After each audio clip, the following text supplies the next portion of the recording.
Nunca pensé que acabaría dando clases en un lugar como este. Cuando acepté el puesto, me dijeron que era una sustitución temporal, apenas unos meses. Una oportunidad para desconectar de la ciudad, me dijeron. Un cambio de aires.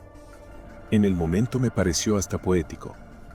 Pensé en colinas verdes, en el olor de la tierra húmeda, en niños correteando por patios polvorientos y en noches estrelladas. Nada de eso fue como lo imaginé. El pueblo, ni siquiera voy a decir su nombre, no aún, está metido entre montañas, en una especie de valle profundo al que se llega por una carretera serpenteante, angosta, bordeada de árboles tan altos que parecen tragarse la luz. Solo hay una entrada y una salida. Un hilo de asfalto que parece deshacerse si lo miras demasiado rato. La primera vez que llegué fue al atardecer. El cielo tenía ese color rojizo que presagia tormenta. Recuerdo que el coche temblaba con cada curva y yo iba sola, con la radio apagada. No sé por qué no la puse. Tal vez sentía que el silencio era más apropiado, o que la música sería una intrusión en algo viejo. Algo que ya estaba allí mucho antes que yo. Al entrar al pueblo, todo pareció detenerse. Las pocas personas que vi en las calles, gente mayor, con ropas oscuras, rostros arrugados por el sol y el tiempo, se me quedaron mirando. No de forma abiertamente hostil, pero tampoco con curiosidad amable. Era una mirada seca, pesada. Como si supieran algo que yo no. La casa que me asignaron estaba al borde del pueblo, justo antes de que comenzara el bosque. Antigua, de madera, con un porche que crujía al caminar y ventanas pequeñas, como si la casa estuviera diseñada para protegerse más de lo que para acoger. Tenía electricidad, agua caliente y una estufa que olía a leña quemada. Pero por las noches, el silencio era tan denso que me costaba dormir. Había algo en la oscuridad de ese lugar que parecía mirar hacia adentro. No era solo timidez, era como si llevaran un peso invisible. Como si supieran, desde muy pequeños, que hay cosas que no se deben decir en voz alta. Que hay reglas que no están en ningún manual, pero que todos siguen. A rajatabla, y yo, no sabía que estaba rompiendo con mi sola presencia. Pero lo estaba haciendo. Con el paso de los días, la sensación de desajuste se fue haciendo más densa, más tangible. Al principio, lo atribuí a la soledad. A esa desconexión inevitable que uno siente al llegar a un lugar donde no conoce a nadie, donde las costumbres son distintas y el ritmo de vida parece pertenecer a otro siglo. Pero con cada amanecer, empecé a notar que lo que ocurría allí no se explicaba con la simple distancia geográfica o el aislamiento rural. El colegio, por ejemplo, tenía una presencia difícil de definir. No era simplemente viejo. Era como si hubiera dejado de envejecer hacía mucho tiempo, como si se hubiera quedado detenido en una especie de pausa permanente. Las paredes no estaban rotas, pero tampoco limpias. El aire no olía a humedad, pero sí a algo antiguo, algo rancio, como si las horas pasaran de forma distinta ahí dentro. Cada vez que entraba en ese edificio sentía que algo se apretaba en mi pecho, un peso invisible que se instalaba justo debajo de la clavícula. Los alumnos no ayudaban a aliviar esa opresión. Siempre callados, siempre con esas miradas perdidas que parecían contemplar algo que estaba más allá de las ventanas, algo que yo no podía ver. Nunca se empujaban, nunca discutían. Apenas se movían durante la jornada. Se sentaban con una rigidez casi ceremonial y sus movimientos eran medidos, lentos, como si alguien les hubiera enseñado a actuar con una contención absoluta. Empecé a observarlos con una atención incómoda, como si intentara descubrir en ellos algún rastro de humanidad que se me escapaba. Pero cada día que pasaba, encontraba menos señales de lo que uno espera ver en un grupo de niños. No había bromas, ni cuchicheos, ni sonrisas escondidas. Solo miradas tristes y ese silencio constante que se volvía ensordecedor. Me preguntaba si realmente aprendían algo, si me escuchaban. Porque aunque tomaban apuntes, aunque parecían seguir el hilo de las clases, había una ausencia de curiosidad que me resultaba imposible ignorar. Afuera, el pueblo tampoco ofrecía consuelo. Las calles siempre estaban vacías, o al menos lo parecían. A veces veía ancianos caminando lentamente, casi como si flotaran. Nunca se detenían a hablar entre ellos. Nunca había un solo niño fuera del colegio. Ni juegos, ni bicicletas, ni gritos. Las casas, alineadas como si hubieran sido colocadas a propósito con exactitud matemática, parecían cerradas desde hacía años, aunque el humo que salía de algunas chimeneas me decía lo contrario. Cada vez que intentaba recorrer el pueblo más allá de la ruta habitual entre la casa y el colegio, algo me detenía. A veces era el frío repentino. Otras, una sensación absurda pero real de que alguien me observaba desde alguna ventana cerrada. La iglesia era el único edificio que parecía tener vida, pero una vida extraña. Nunca escuché misa. Nunca vi entrar o salir a nadie. Y aún así, las campanas sonaban cada tarde a la misma hora, puntuales como un reloj. A veces, en medio de la noche, me despertaba convencida de haber escuchado pasos alrededor de mi casa. Una vez, encontré marcas en la tierra húmeda del porche. Pequeñas, como si alguien hubiera estado parado ahí por mucho rato, sin moverse. Me convencí de que eran mis propias pisadas. Necesitaba creerlo, intenté distraerme con libros, con escribir, con grabar notas de voz que luego eliminaba. Pero nada servía. Algo, cada día más profundo, me decía que no debía haber aceptado este trabajo. Que ese lugar no era simplemente extraño, sino equivocado. Me sentía fuera de lugar, como si no solo hubiera llegado a un pueblo distinto, sino a una dimensión ligeramente desviada de la nuestra, donde todo lo familiar se comportaba de forma incorrecta. A medida que los días pasaban, empecé a sentirme menos segura de mi propia percepción. Me costaba recordar cuánto tiempo llevaba allí. Las fechas empezaron a confundirse. Tenía la sensación constante de estar repitiendo los mismos días, como si la rutina se hubiese vuelto cíclica. El mismo cielo gris. El mismo sonido del viento entre los árboles. Las mismas expresiones vacías en los rostros infantiles. No dormía bien. A menudo despertaba en mitad de la noche con el corazón latiendo con fuerza, sin recordar si había soñado algo o si había escuchado algún ruido que me lo impidiera.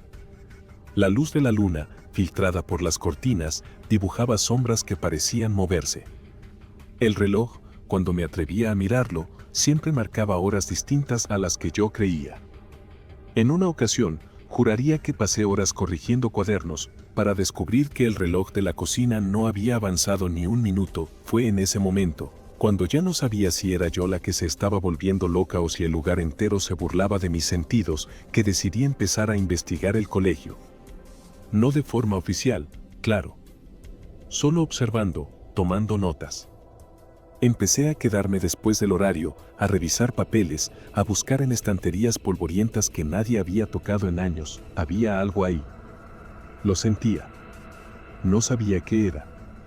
Pero cada vez que abría un cajón, cada vez que pasaba la yema del dedo por un cuaderno viejo, cada vez que encontraba una fotografía sin nombres ni fechas, una parte de mí temía encontrar la verdad. Y otra parte la anhelaba con desesperación, porque ya no podía seguir fingiendo que aquello era normal, y en lo más profundo de mi pecho, algo me decía que la verdad ya estaba ahí, escondida justo a la vista. Solo tenía que mirar un poco más de cerca. No sabía exactamente qué buscaba. Tampoco sabía por qué, a pesar del miedo que ya empezaba a habitarme como un huésped permanente, algo dentro de mí no podía dejar de escarbar. Tal vez era el impulso de querer entender. O quizás una forma de mantenerme cuerda. Me aferraba a la lógica, como si encontrar una explicación racional pudiese protegerme de lo que, en el fondo, ya sabía que no iba a tener sentido. Fue en la sala de archivo del colegio donde todo empezó a desmoronarse. Durante uno de esos días eternos en los que el cielo parecía no moverse y el viento no hacía más que dar vueltas en círculos, me quedé después de clase. No había nadie. Solo yo, el eco de mis propios pasos y el crujido lejano de los árboles golpeando las ventanas. Abrí una puerta lateral que daba a un pequeño cuarto que parecía olvidado. Estaba lleno de papeles apilados en cajas, carpetas sin etiqueta y estanterías que amenazaban con venirse abajo con solo rozarlas.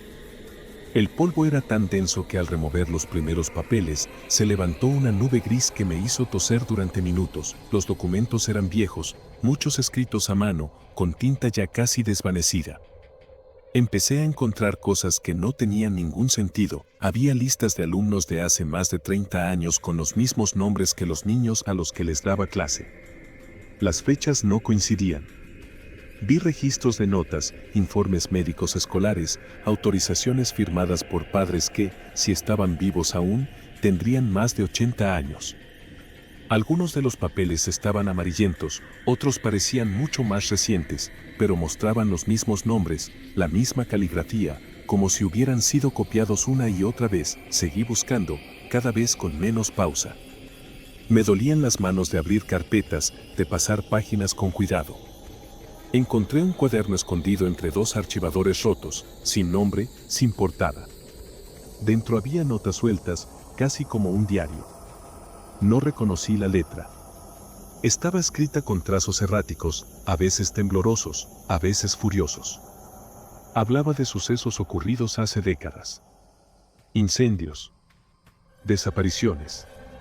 Una epidemia sin nombre que había dejado a varios niños muertos en una sola semana. Padres que hablaban de voces en el bosque, de presencias en las aulas y de niños que empezaban a comportarse como si fueran otros. Había menciones constantes al colegio, a su fundación, a la insistencia de mantenerlo abierto a pesar de las tragedias. El pueblo entero parecía haber estado marcado por un suceso que nadie quiso o pudo olvidar. Algo había ocurrido allí, algo lo suficientemente grave como para dejar una cicatriz permanente. Lo que no lograba entender era por qué nadie hablaba de ello. ¿Por qué todo estaba oculto en ese cuarto, enterrado entre polvo y papeles rotos, como si bastara con esconder la historia para evitar que siguiera sangrando? En una de las cajas más al fondo encontré un sobre cerrado, sin remitente. Dentro, una serie de recortes de periódico, todos sin fecha. Algunos tan viejos que la tinta ya se había transferido al sobre mismo. Hablaban de un incidente en la escuela. Nunca se detallaba exactamente qué había pasado. Las palabras eran vagas, imprecisas. Pero todas apuntaban a lo mismo, un evento oscuro, cubierto de silencio. Más inquietante aún, uno de los artículos mostraba una fotografía en blanco y negro del aula principal. Al fondo, cerca de la ventana, reconocí el rostro de una niña. Su rostro era idéntico al de una de mis alumnas actuales. La misma expresión, el mismo peinado, incluso el mismo lazo en el cabello. Me quedé mirando la imagen durante varios minutos. Intenté buscar una explicación. Una coincidencia genética. Una descendencia directa. Pero por más vueltas que le di, no encontré una razón lógica. Era ella. Era la misma niña, con 30 años de diferencia. A partir de entonces, el colegio me pareció aún más hostil. Las paredes parecían escuchar. Los techos crujían a horas en que no había viento.